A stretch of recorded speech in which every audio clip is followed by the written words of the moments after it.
And you have just crossed the line. End of debate. Report to the cargo bay and remain there until this is over. Is that understood? Balls. Sorry. Balls, damn it. Balls. All kinds of balls. Taurus. Balls. We are recording. Balls. Girls. Girls. Girls, not my Girls. ball. Not my ball. Oh, my balls, girls. Well, let's just do a little check-in, a little table setting. Hello, how is everyone? Fabulous. Fabulous. Good. Doing Yeah. good. You guys sound very low. Can What? you hear me? You calling us ghetto? No. Can you hear me? Because I can barely hear you guys. Let me ask you, did you get those little earbuds at the 99-cent store? Honey, these are What? Balls. these are balls. These are Sony, bitch. Sony, bitch? Is that like These are- knockoff Sony's? Sony bitch headphones. Sony, bitch. Yeah. Yes. Everyone sounds fine to me. How do you guys sound? Sound fine to me? All right, I'm good. I'll just, you know what? I'll use both. As opposed to Usually I only use one. Because Why? you want to be like a DJ and shit? No, because it's just like when I use both, I can't hear the room and it makes me feel all spastic. how many dates have I had that happen on? Girl, if I don't use both, oh, bitch, I get spastic. You get spasticus. I like your poodle behind you. Me? Yeah. Oh, these were my grandmother's, the little black and white ceramic they're poodles. so cute. These are my grandmother's. And also this little Chinaman thing. yeah. I think I showed this to you, and like it opens up. and Yeah, goes it's like so this. cute. Is it racist? By the way, there's trazodone in it. I won't be I was about taking to that. say, that's why I put my pills. No, trazodone is disgusting. No. Bad. Bad Actually- trazodone. It's trazodone. Actually, in this room, I have two clowns from Miss Dee Dee. Oh, you finally met some men?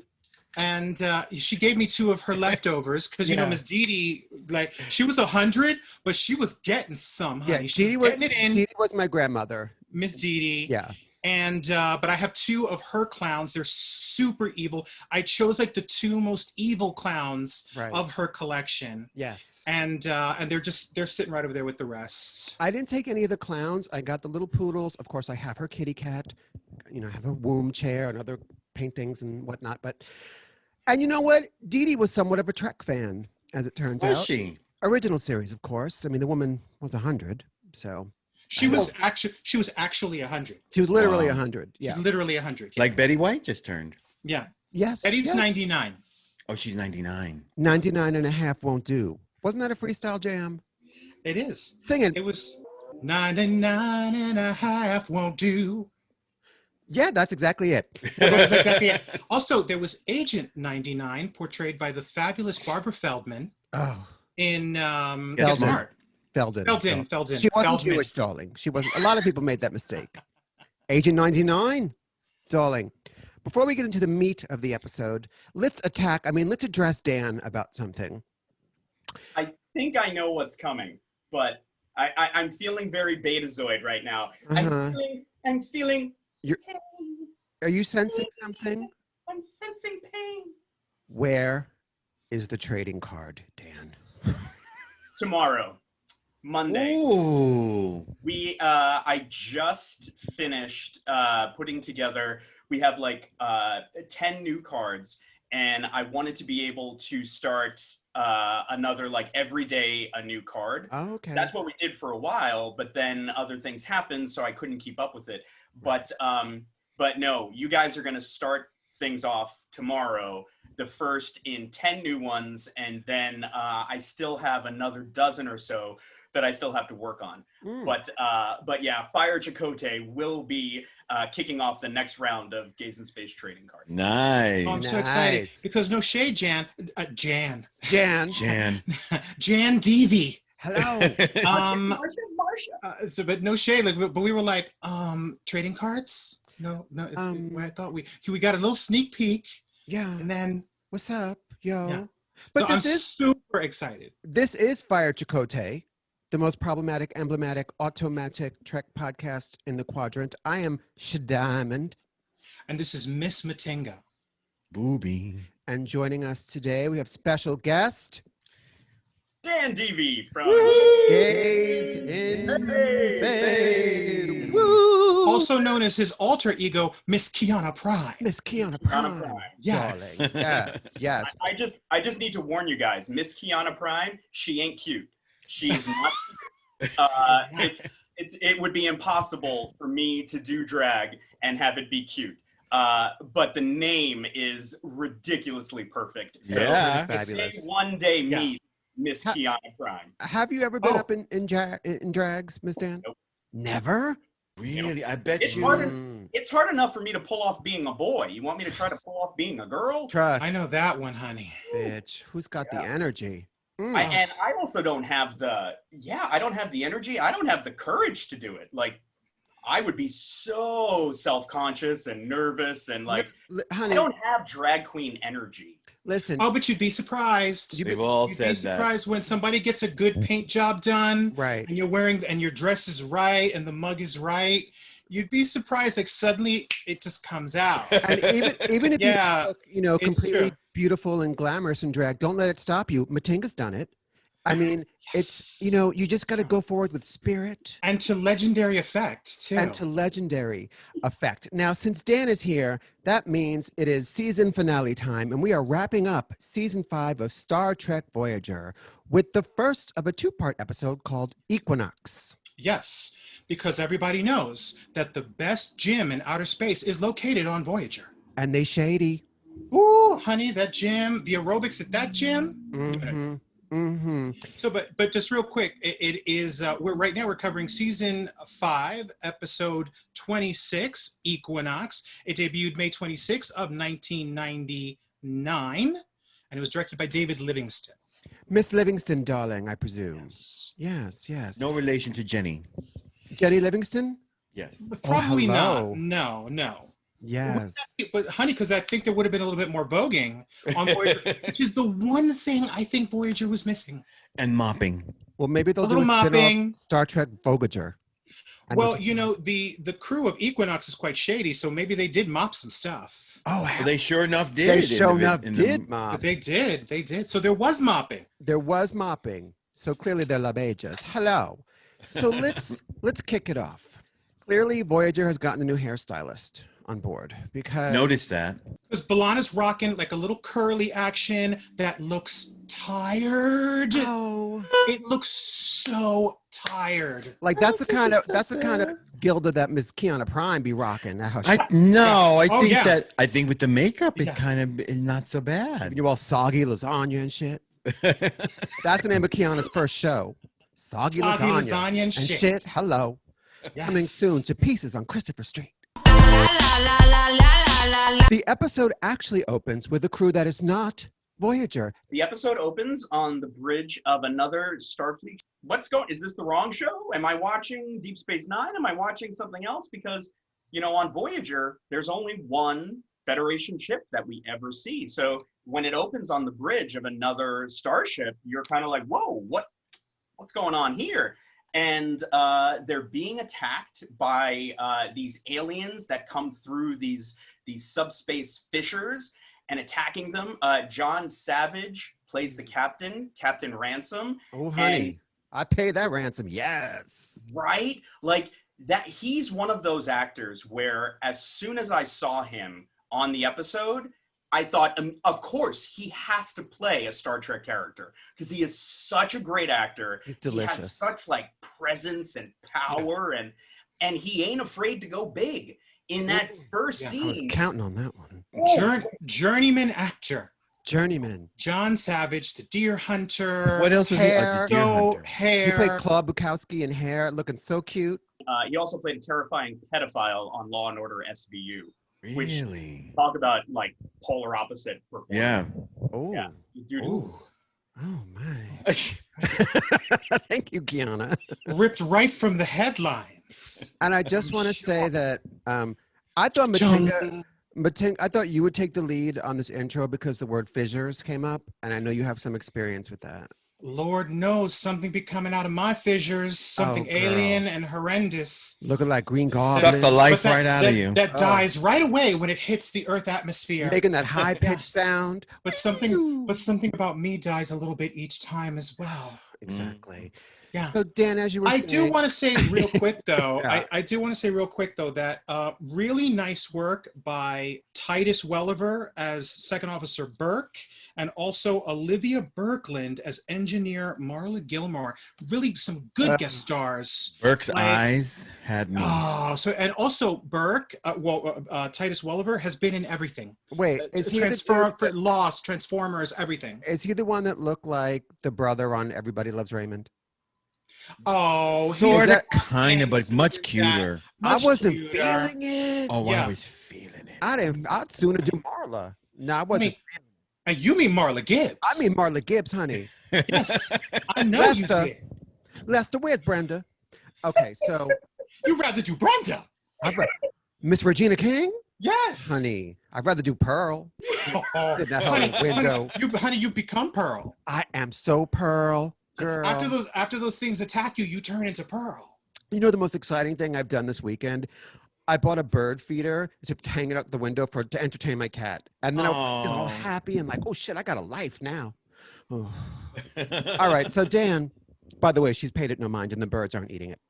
Of course. So Dan, they're on the bridge wearing current, quote unquote, current looking Starfleet uniforms, getting attacked by these sound making creatures and gagging. And there's some kind of talk about shield emitters. Yeah, they because the aliens are breaking through their shields, and they clearly have no defense against these aliens. We don't know who they are, what's happening. We have no idea. We just know Starfleet under attack by evil aliens, and the bridge is exploding all over the place. And Captain Ransom gives the order to actually drop the shields because their shields are failing.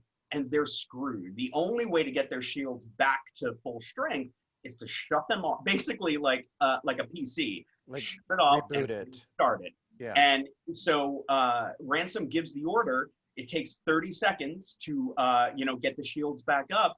So Ransom, and again, not afraid to go big, when he delivers that line, drop shield. It's like he sings the word shield, and it's like, yeah, buddy, yeah. Like, own that. Drop shields. Every woman in the audience, her maxi pad just went flying. Just flies out.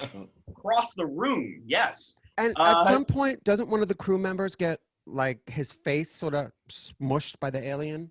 While the shields are dropped and they're trying to recharge them, the fissures start opening up. And a fissure opens up on the bridge and out pops, I don't even know how to describe these guys. These like from Ghostbusters. That's what I was thinking. Like Slimer. They were kind of like a thinner version of Slimer. Like a cross between Slimer and like a fighting fish, I thought. Ooh, yeah. Right? Yeah. So this thing pops out and just touches one of the crewmen on the bridge. And he immediately like desiccates. He just shrivels up, and that dude is just dead. He dissolves. And from there, what we're about to. We're going to be dealing with a squirmy little Slimer, fish type aliens that can kill you just by touching you. And you can find those at Pieces on Christopher Street as well. Trust. What is Pieces? It's a sad bar. Let me rephrase that. Oh, it's cute for a little karaoke. It's a venue. I don't know. I guess it's still there. Is it like the Monster? It's down the block from the Monster. Okay. But the Pieces makes the monster look like like the Taj Mahal. Like the Taj Mahal, honey. Really? Right. Pieces I mean, I think they call it Pieces because everyone that enters, like their just whole soul is in pieces. Yeah, right. They're tattered. We've done gigs there. Really? At Pieces? Yeah. I danced at Pieces, not as a go-go boy. Not as a, you but and I Candy did. and Miss Krika, right? And Krika, yeah. And we've all done things at Pieces. And listen, the monster's not a class act either. You know, you open the broom closet, you find old bodies. I mean, like, Oh yeah, you'll find one of those creatures. you'll find one of those creatures, bitch, and you hear that sound. Yeah. And John Savage doing poppers. It's like, close the On door. top, right. Drop shield, sitting on top of a piano, Shields. doing songs Honey, for company. honey, you'll find shields in Yarnell. What? It's crazy, Oh, bitch. honey. So then, commercial. Here comes Voyager, because they're getting a distress call. They're getting a distress call. And you know, like this is the first time, and they, of course, they it's a visual distress call. They know that this is another Starfleet vessel way on the other side of the galaxy. They're kind of gagged. They're like, oh my God, of course. She immediately diverts toward them. And you later find out that Janeway knows Ransom by reputation. So she already knows this is a real starship. This is a real Federation starship. And they're like, oh shit, we've got to go save these people. And But they don't head seem especially gagged about an Alpha Quadrant ship being In the theirs. Delta They don't seem Quadrant. that shocked. I think they're being pros. I also think that like once you've dealt with, you know, the Borg and, you know, and Think Tank and honey, it's all in a day. It's Star Trek, honey. Shit happens. Yeah, and you know, I Yeah. also think that when they get the message and they're watching it, Janeway immediately says, Captain Ransom, he was in command of a Nova-class vessel called the Equinox. And so she's really kind of like fact-checking. Like, is this an alien illusion? Are we being played? Like, so she's very skeptical, I think. And that's happened. There has been a fake starship. There has been alien illusions. So like she is fact-checking. But I think one of the interesting things is that she says on the way out of Astrometrics, you know, she's kind of lauding him, and she's like, you know, she was interested in his career. So they're all like sort of. And what is he? He's an They're on edge. exobiologist? He's an He's a man, exobiologist. honey. He's a man. And also the cute thing about the Equinox, they say that it is a planetary reconnaissance and science vessel. So this is not a deep space starship, and it's Right. much smaller than Voyager, which is already kind of a smaller starship. But Voyager is equipped for interstellar travel. So it's kind of amazing that he's made it this far, but we'll get more into that. So somehow these two crews connect because Voyager goes to save them and wraps him like in a shield bubble. And a then- transphasic panty shield. Honey, when that flow is like, whoa, honey. some members of Voyager beam over to Equinox. What do they find on that ship? They find dead bodies. They find 7 of 9 finds a crewman that's got his legs covered. He asks her if his legs are still there, and she's like, "Yes, your legs are intact." She's like, I don't know. Can you do a high kick? Yes. It's a rescue mission, big time. Yeah. Because like when they're And- down to a skeleton crew, honey, that's a skeleton crew. And it sort of reminded me a little bit like yesterday's Enterprise, where they encounter the Enterprise B, but it is, I mean, the ship is close to totaled. And they beam over, and they're just really, they're trying to save who they can save, and they're trying to figure out, is this even salvageable? But first, let's get people to sickbay and Right. figure out what's happening. The captain encounters the captain. After she Gives finds her- Elaine Stritch sitting there in a chair looking Sitting dry there. as fuck. She's like, With a Elaine high Stritch kick. just peeks behind like a little thing and she's like, is that all there is? Girl, you better get a humidifier on the bridge. Yes, honey. And, you know, and says, listen, we got to send you over to our ship. And he pushes back and says, no, I'll get treatment here. And like gently, she's like, listen, you're not in any Don't make condition me to pull fight rank. me on this. Yeah. Treat me here. I'm not leaving my bridge. I can't pull rank on you, Captain, but you're in no condition to put up a fight. You know, because the lovely thing about Janeway is that like she soft pedals it out of respect for the entire episode.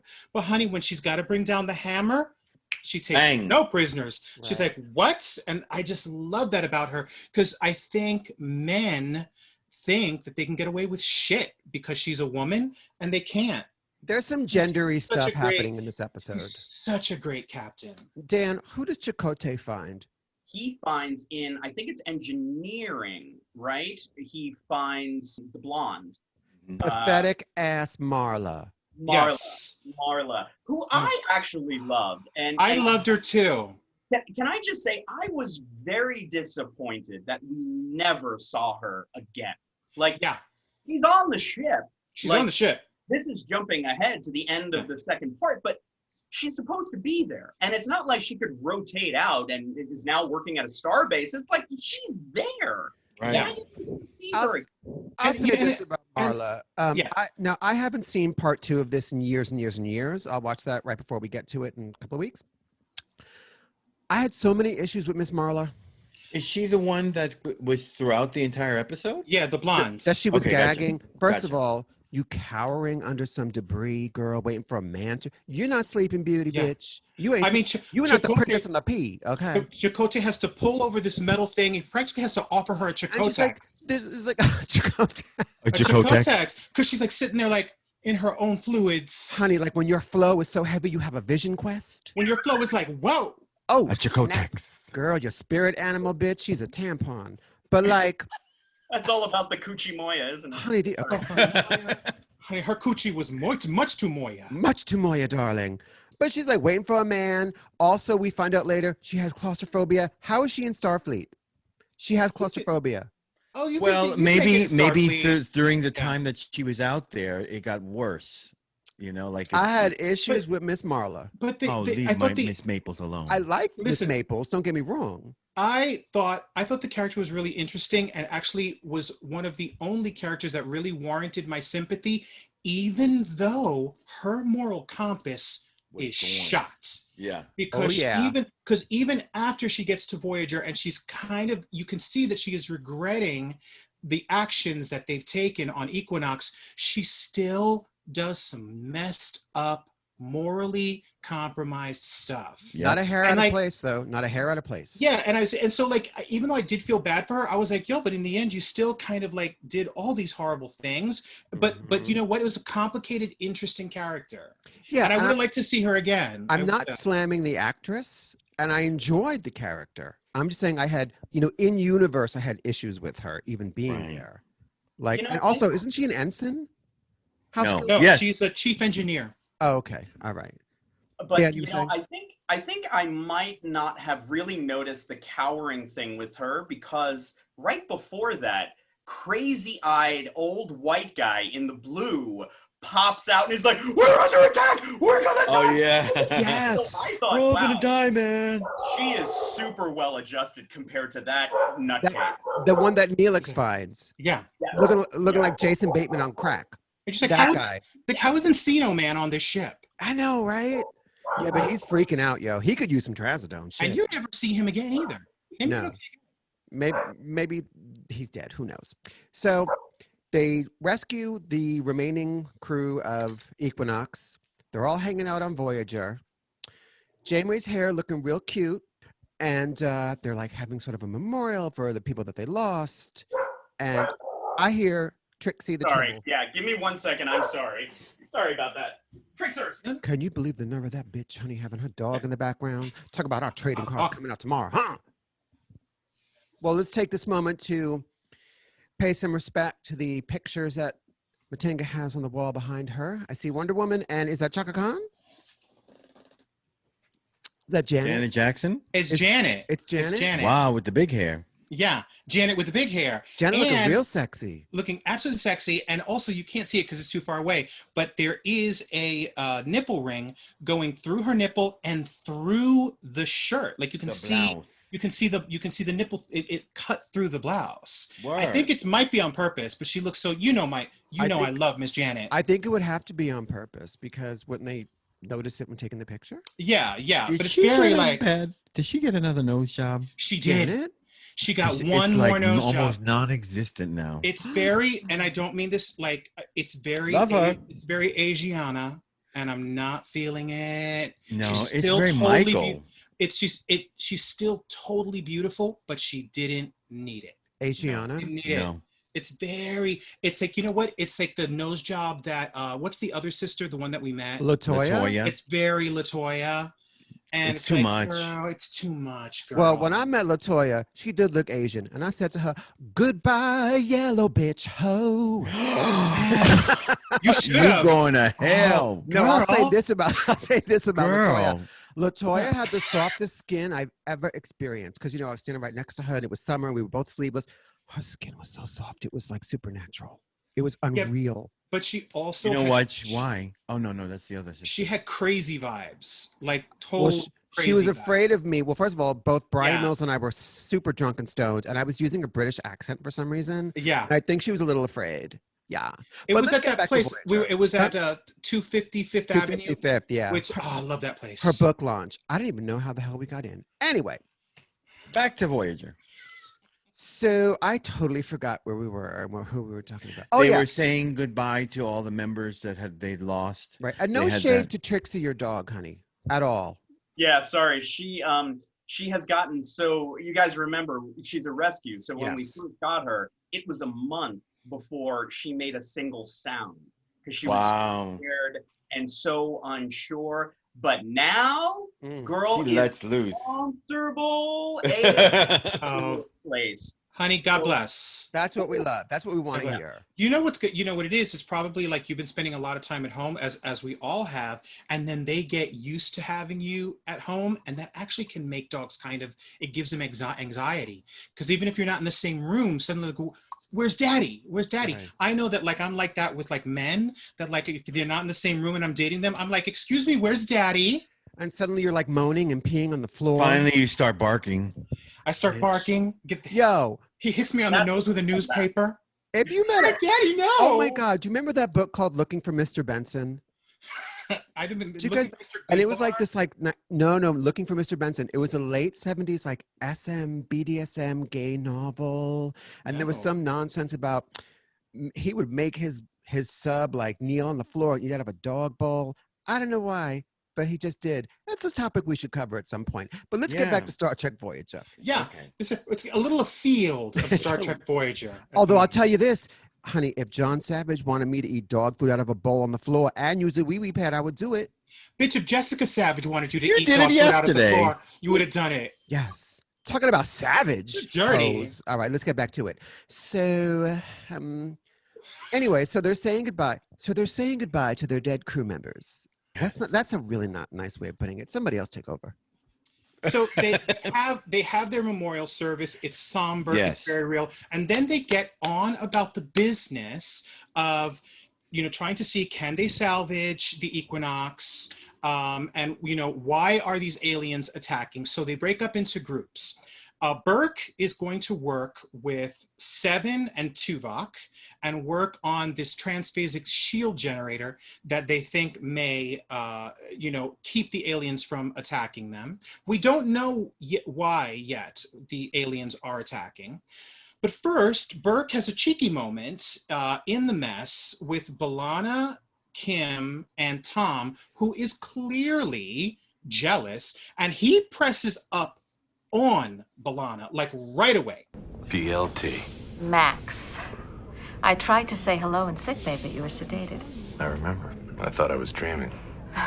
Burke is Yep. Ray Romano's brother, that dude. Hey, He's the hey, second hey. command, yeah, and you see Tom. He calls her just- BLT. He calls her BLT, bacon, lettuce, and tomato. Ooh, Because call that's me her BLT. initials. Yeah, Bitch, I'm I- vegetarian in this case. Yeah, but then you see Tom just bristle, and he asks her to have dinner, and blah blah blah blah blah. She And said, we'll all eat meat. We'll all eat meat. We'll Like, all eat together. Very cool. Yeah. But it's cute because Kim, on the way out, can tell that Tom's upset and calls him, "Come on, turkey sub, let's go." Turkey platter. Turkey platter. platter, TP, Tom Paris. Yeah. I Tom thought it Paris. was adorable. It was so cute because that's Kim what your has a best little- friend would do. I Yeah. also think Ride that you on it. Miss Robbie Duncan McNeil, I thought his Uh-huh. comic timing was really good in that scene too. Yeah. Because he doesn't overplay it, that he's gagging. And to give the writers credit, they only have 30 seconds to give this whole story about how these two Yeah. were involved. They knew each other way back when. They were clearly intimate. And, there's still some kind of something there. Maybe. Yeah, but it's clear that they had dated Because she has his 10 years sweater. prior. He's like, "Where's my sweater?" His and pen-size sweater. that telegraphs the whole thing. Right. Yeah, it's good. It's really good. And that's why she's got the lasagna hairdo. Right. Because they're trying to sex her up a little bit. But Right. really, it was very sort of like Staten Island Mall for me. Like very Someone Staten left her Island cake out in Mall. the rain. Yes, I can yes. confirm that it was very Staten Island Mall Yeah. because not only does she have it, but she has just an overwhelming sense of confidence about it. Right. And Yeah. when you look at it, you're like, it doesn't look nearly the way you think it does. Right. Girl. You are very confident, but that is a mess. And that is a lot of Staten Island women at the mall. Mhm. And Dan, not to put your personal shit on the internet, don't you hail from the island of Staten? I do. Wow. Yeah, which is the only reason why I know what it's Right. like at the Staten Island Mall. Well, then I think we know what Kiana Prime is going to look like in drag. She's Oh. going to be like the Staten Island queen, honey. Yeah, yeah. And by the way, I've hung out at the Staten Island Mall. I mean, not in 20 years, Yeah. but I totally have. You know, The Miss last Kiana time- be working on the ferry. The last time I went to the Staten Island Mall, it was what was that movie where Robin Williams creates like this goo that bounces all Flubber. around? Flubber. I went to see Flubber at the Staten Island Mall. Oh that was the my last time I God. was there. Hang on, wait. You saw it there because you didn't want anyone to see you seeing Seeing it? Flubber. Seeing Flubber. The I knew shame. I knew none of the cool kids would be there, so I just like snuck in real quick midday. Flubber. Yeah, This yeah. episode's gone off the rails.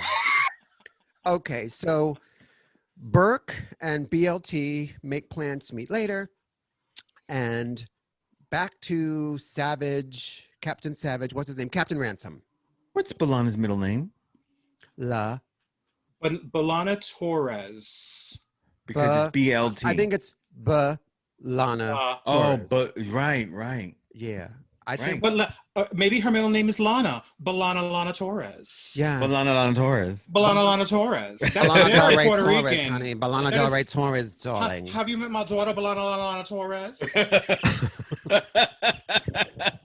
She's got Okay, lovely Zora. waves. She's got lovely waves in her hair. She's got those lovely waves this week. She looked fierce. She looked fierce. So the crews are working together, it seems, to find a way seems. to repair things, Right. prevent the alien flubber slimer creatures from coming at them.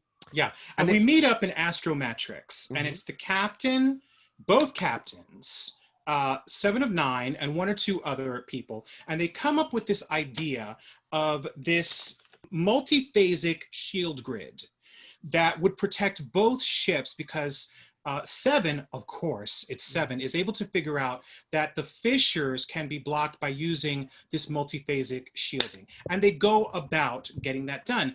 But, you know, they want to explore certain parts of the ship, and the Captain Ransom is being really cagey. He's like, oh, you know, that particular area of the ship is flooded with this type of radiation, and it's going to Thermionic.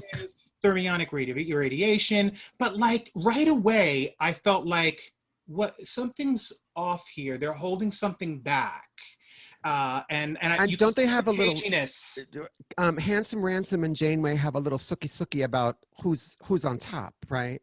A little Well, bit later. who's and about following Starfleet Prime Directive and being, Right. you know, Right. being and just being Starfleet officers out here in the Delta Quadrant. Does it really matter if they follow protocol? Well, that kind of stuff. he flat out asks Janeway, Captain Ransom, flat out asks, how many times have you broken disregarded the Prime Directive, you know, in order to protect your crew? And Lies like she a lies rug. to him. Like a She rug. lies to him. The Prime Directive. How often have you broken it for the sake of protecting your crew? Broken it? Never. Hinted on occasion. Bullshit, Catherine. We Yes, you bended it a have. little, but we've never This is broken my it. dented first it. time. Honey, you dented it, crushed it up, spindled it, and threw it out, girl. Snorted it. Hello. Yeah. Stashed half of it in Balana's wig. But, Come you know, on. but exactly. That's why the wig looks so fierce. But in Yeah. retrospect, you know, and not realizing it, so he was testing her to see Right. where her moral Where compass she is. Right. And she, you know, she has indeed, you know, all great captains have sloughed the Prime Directive, but she always did it to either protect some other life form or protect her crew. And honey, she'd give up lives to protect the Prime Directive. She's not like, she hasn't flouted it in such a way that she has become corrupt and really kind of evil, like these other She's people. not reckless. She's a little Not reckless. inconsistent. She's a little Yeah. inconsistent. That's why if you think about it, that's why they're still in the Delta Quadrant, because she respected the Prime Directive and protected the Okampa at the expense of her crew. So that's Where are the Okampa now? They're evolving into all sorts of omnipotent beings thanks to Captain Janeway. Thanks. Well, there's also Kathy. one drunken on crack hiding behind like a dumpster in El Segundo. Yes. Mama. Who, unfortunately, was like looking fierce with that same Kess wig. Honey, lean on me, girl. Just No. like, Jen, is that you, girl? No, bitch. That's crazy. So I think we jumped over something, though. There's a very quick conversation where Ransom is like, how did Janeway get into the Delta Quadrant? And it turns out they were both done in by the caretaker. The caretaker. Right. Now, having not seen part 2 in a long time, I don't remember if this is addressed in the next episode, but like, so the caretaker flung both of them, right? Yeah. And I'm pretty sure that it just gets left there. Yeah. Janeway, in that first scene, Janeway says, we'll compare notes later. But so much else happens. I don't think she ever goes back to that. They never address it. Also, he lies to her then because she's like, well, how did you catch up with us? And he's like, oh, we found a wormhole and we did this kind of engine thing. And so he's already lying. He's already lying. They're lying to each other. And something that I never considered with this episode, but now talking about it, it seems pretty prevalent. Captain Janeway could have very easily been in Ransom's position. She was a scientist, like he was a scientist. He was promoted to captain and was given a Nova-class research vessel, and that was his life. If Janeway had been promoted at a different time, that could have been her assignment. She could have been the one in the impossible situation of deciding between the lives of her crew and staying true to her values. That's gotta really unnerve her. As we see, she gets more unhinged than we've ever seen her before. And I wonder if a lot of that is because she knows, holy shit, this could have been me. And what would I have done if I didn't have, all these torpedoes and phasers, and, if I wasn't tough, if I couldn't go faster than Warp 8, would I still have done the right thing? I think that's interesting. And I also think that, they later, he even says to her that very same thing. He says, it's easy to be all high and mighty and hold on to the Prime Directive when, you're sitting here on a clean ship and your crew is fed and they can take showers. And, she's got a smaller ship, but she's got a powerful little ship. And it is a ship of scientific exploration, but it was ready for interstellar travel. Not to say that they haven't gone through their shit. They went through a year of hell. There have been moments when it was really desperate for Voyager, but she did hold on to her principles, not her sanity sometimes, but she certainly held on to her principles. And I think she would have tried to, but maybe not succeeded, and maybe Voyager would have ended up having to crash land on a planet or something. Or you don't know until you're in the situation. Don't know. Yeah. Although they just seem like very different types of captains, though. Very different. I mean, he's rough and stuff with his Afro puff, but and she's rough in her way. Say that one more time. What? He's rough and what? Oh, he's rough and stuff with his Afro puff. Can you imagine if he had Afro puffs? Something you guys hear every day. You don't know that song? Rockin' rough and tough with those Afro puffs by Lady of Rage. I rock rough and stuff with my Afro puffs. But honey, could you imagine after 5 years in the Delta Quadrant, he ends up with Afro puffs. His crew has already given up every other Starfleet thing. He's rocking Afro puffs. Yeah. He's like, fuck it, I'm a rock Afro puffs. Honey, it's cute for me. And he's like, call me Lady of Rage, y'all. Yeah. So they come to a scene where now it has come to a head. And the aliens are attacking. They're trying to get this new shield grid online, but it's going to take another 14 hours. Michael, you want to say something? BLT gets turned out a little bit. Right. Because Burke steals the plans. This is one of the little issues I have with this. I guess, maybe her emotions are inflamed, but like she's so distracted by like this old beau being in the scene that she doesn't notice is happening right in front of her face. Right, that he collects the information right in front of her. That is a command station. It's off limits without my direct authorization. I'm not the Batar I used to be. Let me prove it to you. Well, I think it's twofold. I think he is the second officer of another Starfleet ship and an officer that she has had a real connection to. That she has had. Yeah, so she gives him the benefit of the doubt, and unfortunately, like anyone else would, she gave him the benefit of the doubt. And so, and it doesn't go her way. And she's given him a moment to work it on out. That's work it on. He is no longer her Mercedes boy. Sorry. It's okay. Anyway, and that's how they're ultimately able to steal that shield grid. But it comes to a head during a meeting in the ready room where the aliens are attacking. The shield grid is getting weaker. The new shield grid will not be up until about 14 more hours. And it's come to a point where it's like, listen, either we abandon the Equinox, right?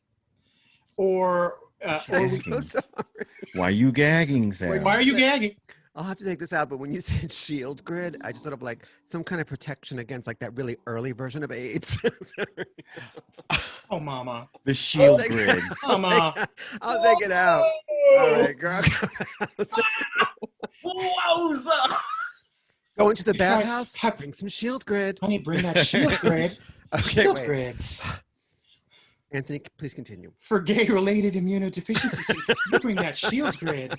Basically, it was like just a garbage bag that you threw on when you went to the with holes punched through it. With holes punched through it. It didn't work, unfortunately. Well, how do you walk out of the bathhouse with a hole punched through you? Shit. Oh, girl, she got the new shield grid. Oh, she got that glow, honey. Oh my God! Now I'm going to hell too. Thank you, Mike. Dragging y'all with me. All right, I'm so sorry to interrupt.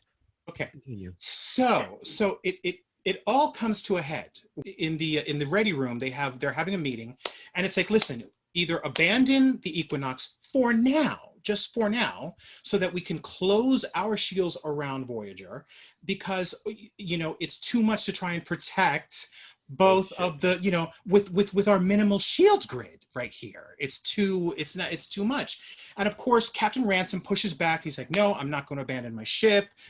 I will order my crew back to Equinox.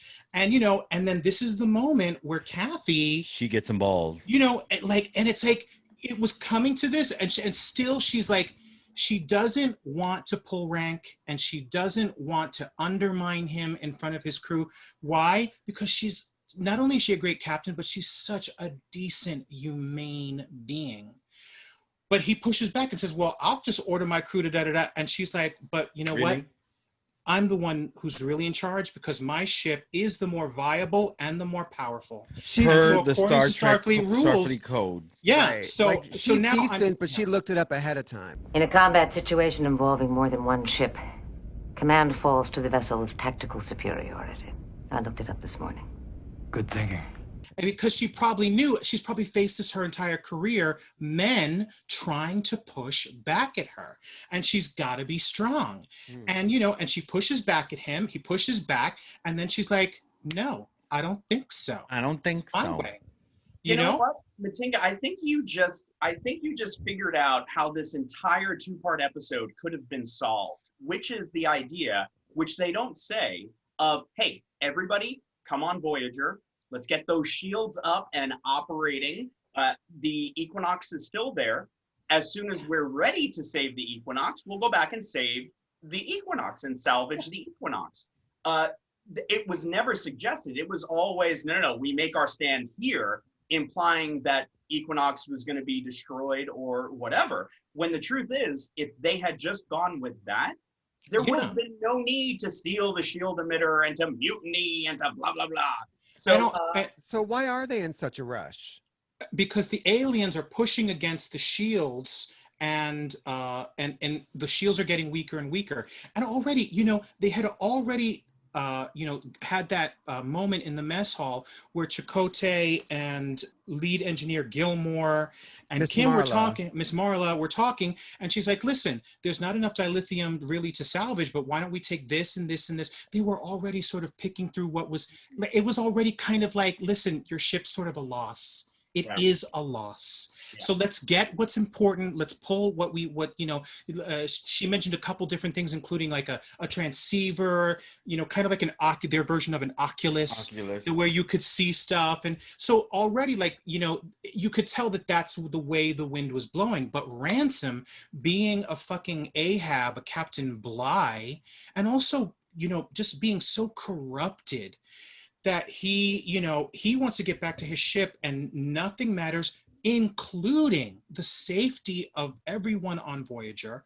And, when we get to what he's doing reprehensible, what is he doing? acts of What is torture. Actually going on here? They start this war.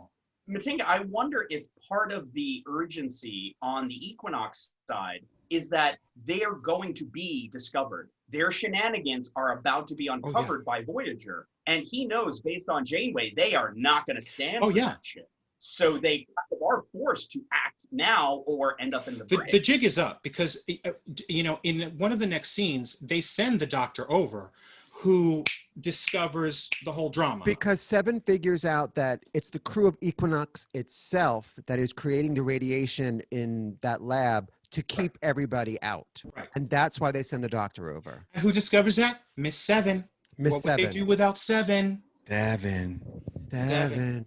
Siete. I'm in Seven, and my heart is so that I... Sounds like I'm fucking her. Wait a second. So you might like it. You never know. I'm in Seven. You know what? Just for an incredible story, I'd do it. I'd be like, girl, I don't usually do this, but let me just put on my little transceiver.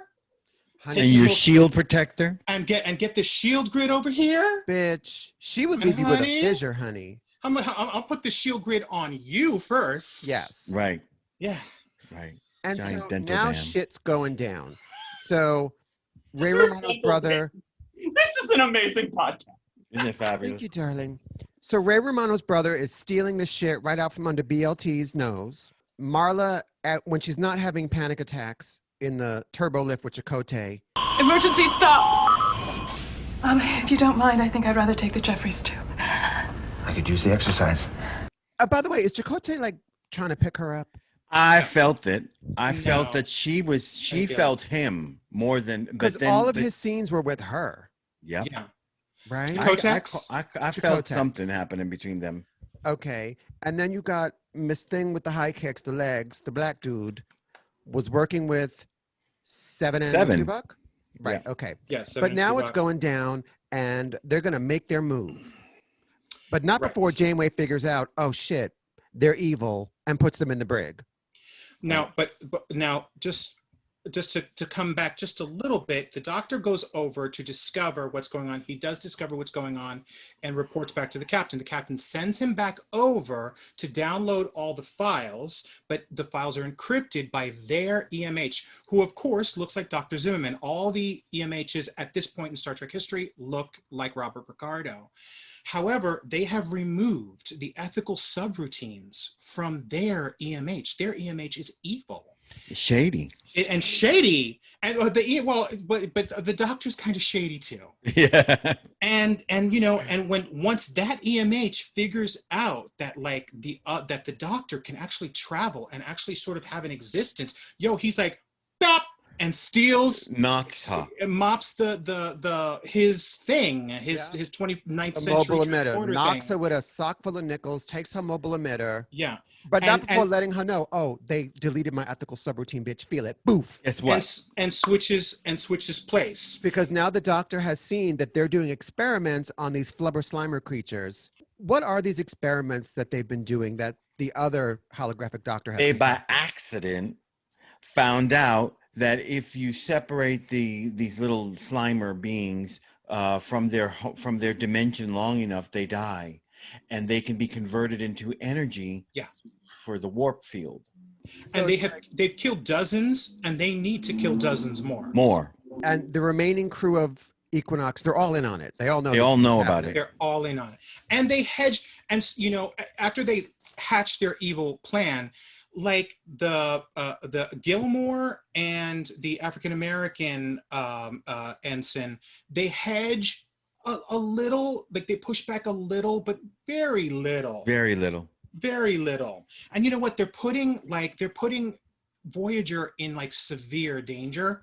It's really it's messy. It's shady. They all get busted. Janeway throws them in the brig. They're all in the brig. At one point, Miss Marla comes into Astrometrics, and they need her to de-encrypt something.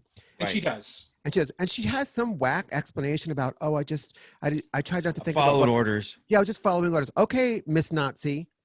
Yeah, exactly. Right. There was also when the Doctor comes back the first time, he brings the dead body of one of these aliens, and Janeway puts it on the conference table. Yep. And Ransom comes in, and she's like, "What's this?"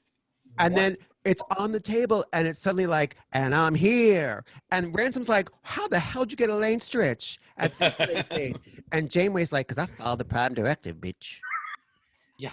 And so Marla does say to Seven at one point, "I wish I had been a better example of humanity." And Seven's like, "Oh no, I'm glad I'm glad I got to see this," meaning I've seen the whole spectrum, and basically you're a piece of shit. You said you wanted to learn more about humanity. I guess we're not exactly prized examples. I'm sorry.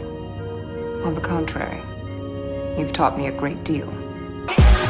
So now she's seen the best of and the worst of. Right. And Chakotay's disappointed. I'm sure he'd still hit it, but he's disappointed. And then evil doctor, evil imitation doctor, pretending to be the Voyager's doctor. Yeah. Who's supposed to be doing something for the captain. And the captain says in the middle of a pitched battle, "Have you figured out what I?" And the doctor's like, "Come Could again? you be more specific?" What? Can you be more specific? Exactly. Yeah. And she tells him, she's and like, he's "Did you find anything?" "We haven't gotten there yet, Captain." Right. Yeah. She's not having it. Sickbay here. Did you find anything? Could you be more specific? Neural patterns, cortical scans, anything that could help us program the universal translator. The space creatures are breaching their shields. Yeah. And fake doctor goes to the brig to see where his crew are being held, telling security that they have some kind of virus and he needs to inoculate them. They got COVID-19 2319, and he's going to go vaccinate them or whatever. It's me. And then he whispers to Ransom, "It's me. Also, I want to give you a hand job." And Ransom is like, "Yes." So they make their brig. We just got rid of that ethical program. Ransom goes, "Yeah." So then they make their escape from the brig, and they get weapons, and they shoot members of Voyager. Yeah. Yep. They shoot crew members in the hallway, and Seven is on the Equinox doing something. An investigation on how they had changed their warp core to use the material from the aliens. And it's Miss Gilmore girl who shoots 7 of 9. Ain't nothing nice about her. Yeah, it's a girl. Fuck that bitch. Trying to like you, honey, but like you're making it hard. Marla, she's afraid to get an elevator, but she'll shoot a Borg drone. Yeah. Bitch. He did try to leave, though. She asked Chakotay if she could join. I just come work here because I think the attraction that you guys were picking up on was very much Chakotay was the rich dude and she's the poor girl and she just wants to live somewhere pretty. She just wants to have nice things. Yeah. She has like my dream of living in a gated community in Carmel, California. But like Chakotay, but Chakotay's like, "Listen, I'll spooge your face, but like don't talk to me afterward." Right. It's very that kind of energy, Right. So and by the way, I'd be like, "All right, let's do it. Bring it on, Dreamweaver." Yeah, because that's usually what happens to me anyway. So she's trying to play the angle of like, "Chakotay, you can have those punani, but I want to stay on the ship." So Marla's more of a player than we all realized. Yeah. Right. So, but she's got a sweet face. She does have a sweet face, but but do they really need her engineering skills? No. Do they need another pointless character? No. Which brings me to another point. Miss Naomi Wildman is in this episode. Yes. Now we jumped over a she's couple. like 4 years older. Suddenly, is this the first appearance of 7-year-old, 5-year-old Naomi Wildman? I think so. I don't think it can be because she's already like, I'm the captain's assistant, and what about it? And haven't we already done the episode with my most hated episode of Voyager that it's all like a children's like show on the holodeck? No, we didn't because you wouldn't want to do it. But it's happened. I fucking hate that episode. Flaughter. That was a sequel to Flubber. Nah, it was cute. It was real cute. So we have seen Naomi already then. So the remaining crew of Equinox and an incapacitated 7 of 9 are on Equinox. And the Doctor. The Voyager Doctor. And they have stolen whatever they're stealing from Voyager. And honey, they take off, leaving Voyager to be attacked by these goblin creatures. And Voyager's defenseless. Right. It's defenseless. Mm-hmm. Yeah. Because they've beamed that transphasic shielding off the ship. That grid shielding thing. Right. And so the very last moments of this episode are, the crew in a pitched battle to save Voyager. And it seems like maybe the captain has been attacked and maybe injured. Because Janeway's like, it's Slimer, grab your weapons. And they're all like pointing their big guns, and here come the creatures. And it ends with that, with that typical Star Trek, go to black, dun, dun, dun. Dun dun dun dun dun dun dun dun dun dun dun dun. Can I get a witness? Hey. We have been friends for too long. Much too long. I think that friendship ends today. Yeah, quite possibly. Yeah. I really, as confused as I was at points, and as much as I disliked a couple of the characters, which was the intention, I really liked this episode. Oh, so good. I thought it was really good. And as season finales go and cliffhangers go, I thought it was great. Tense. Yeah. And action-packed. And there were moments that I felt really indignant and angry. And that's just good drama. Yeah. Yeah. They knew when to ratchet it up, but they knew how much setup to do. I thought it was a really great episode. On a scale of 1 to 5, I'm going to give this 4 resuscitated Elaine Stritches. Because I really liked it. Yeah. I thought it held my attention very much so. And John Savage, come on. John Savage. Handsome Ransom. Some nice work by the guest stars. Some really nice work. I'm going to give it 4 strong cups of Leola root coffee. Yeah. Which is stronger than the tea. Oh, much. Yeah. Dan? I'm going to give it 4. 4? Tell us why, Booby. I really enjoyed it.